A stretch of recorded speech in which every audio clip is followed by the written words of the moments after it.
Savez-vous que l'on achète de plus en plus de voitures au fil des années? En effet, de 1955 à 2005, le nombre de voitures achetées augmente 3 fois plus vite que la population. Mais on a besoin d'essence pour que ces voitures roulent, et tout ça, ça peut grâce au pétrole. C'est le mieux de l'utiliser.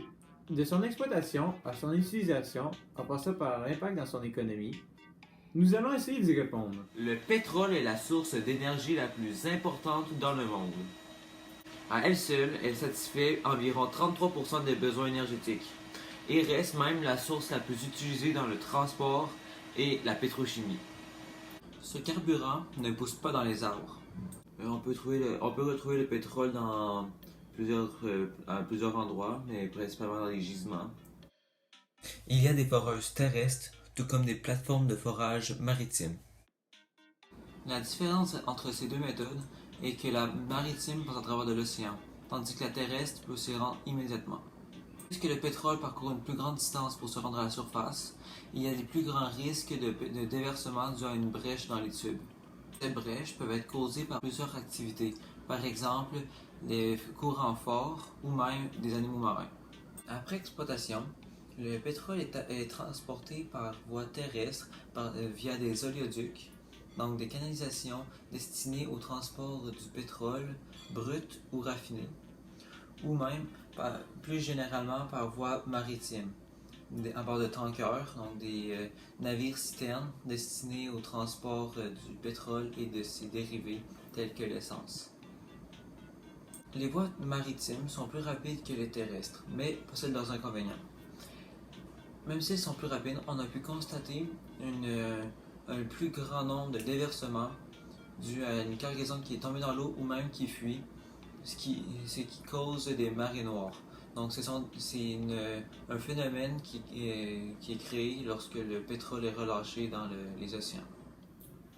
Bon, bonjour, mon nom est Guy Canuel, mon neveu. Je travaille à la raffinerie Jean Gaulin de Lévis. Je suis chargé de projet. Quel est le prix du pétrole de base?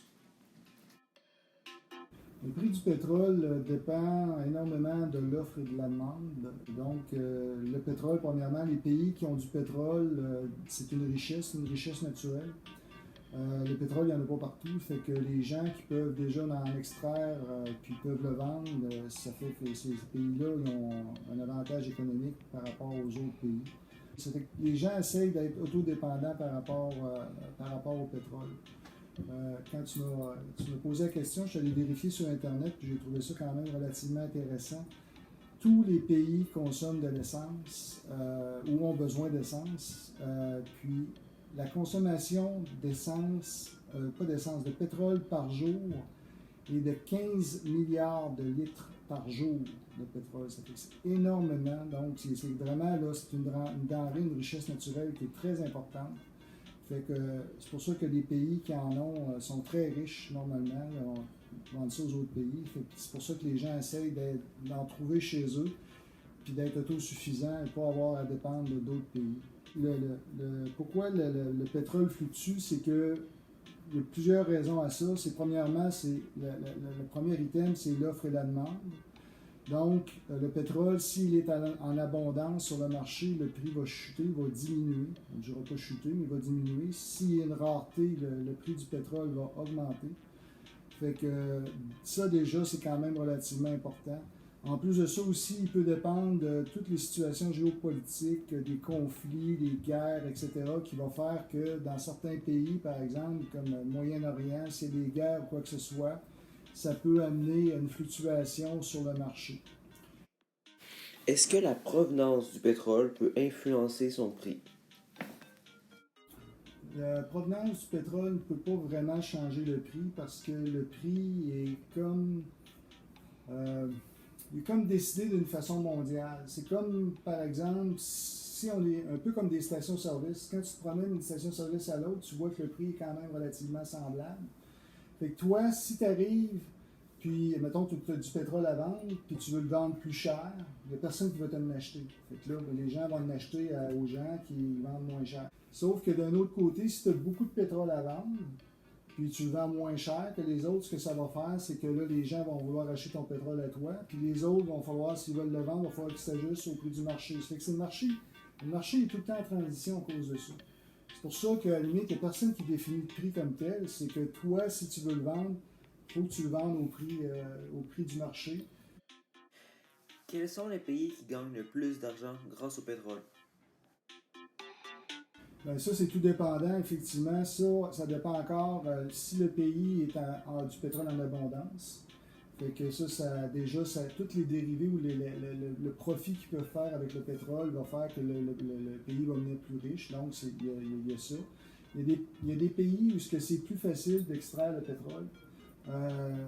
Comme par exemple l'Iran ou le Moyen-Orient, c'est beaucoup plus facile. Déjà, eux autres, ils ont des espèces de pipelines, ils ouvrent la valve, puis le pétrole sort. Tandis que si on regarde comme en Alberta, l'Alberta, c'est le pétrole, on le retrouve dans le sable bitumineux. Là, il est beaucoup plus difficile à extraire. Fait il y en a en abondance, il est plus difficile à extraire, fait que c'est un petit peu moins payant. Puis dépendant le prix du marché, c'est moins payant d'aller le chercher, mais on fait quand même de l'argent avec ça. Fait que comment les pays peuvent se rendre riches, c'est que si eux autres qui ont du pétrole en abondance, ben, c'est sûr qu'ils peuvent être beaucoup plus riches que d'autres pays qui en ont très peu. On utilise le pétrole pour beaucoup de choses, comme de l'essence, du plastique, des produits chimiques, etc. La majorité du pétrole au Canada est transformée en carburant comme l'essence, le diesel ou le kérosène. Cela totalise une utilisation de notre pétrole de 65%. 21% de notre pétrole va être utilisé pour fabriquer des produits comme du propane, de l'asphalte ou des matières premières pétrochimiques. Le 14% qui nous reste va être transformé en mazout, qui est un combustible pour le chauffage ou autre substance. Les États-Unis sont les plus gros consommateurs de pétrole, suivis de près par la Chine. À eux seuls, ces deux pays totalisent 35,1% du pétrole consommé mondialement. On utilise énormément de pétrole. En 2020, la production mondiale de pétrole était de 88,39 millions de barils par jour, ce qui est équivalent à 4,165 milliards de tonnes. Beaucoup de personnes critiquent le pétrole pour être à la base du réchauffement climatique. Mais que peut-on faire pour limiter notre besoin en ce carburant? La question du réchauffement climatique semble aujourd'hui peser sur l'avenir du pétrole. L'utilisation du pétrole produit des effets de gaz à effet de serre responsables du réchauffement climatique. Diminuer la consommation de pétrole est donc un enjeu crucial pour l'avenir de l'humanité. De nombreuses alternatives au pétrole existent. Les biocarburants, voire l'hydrogène, semblent être les remplaçants désignés du pétrole dans le transport. Mais ces deux énergies posent des problèmes économiques importants ou nécessitent encore d'importants développements technologiques pour devenir une alternative économique viable. L'autre voie est celle de l'électricité. Cependant, il faut la produire cette électricité en utilisant une autre source d'énergie, qui peut être le nucléaire. Mais le principal problème du nucléaire, c'est les risques d'accident et les déchets radioactifs. Il y a aussi les énergies renouvelables, comme l'éolien, le solaire, l'hydroélectricité ou encore la géothermie. On espère que vous en avez pris davantage sur le pétrole et sur l'importance de faire quelque chose pour diminuer notre consommation.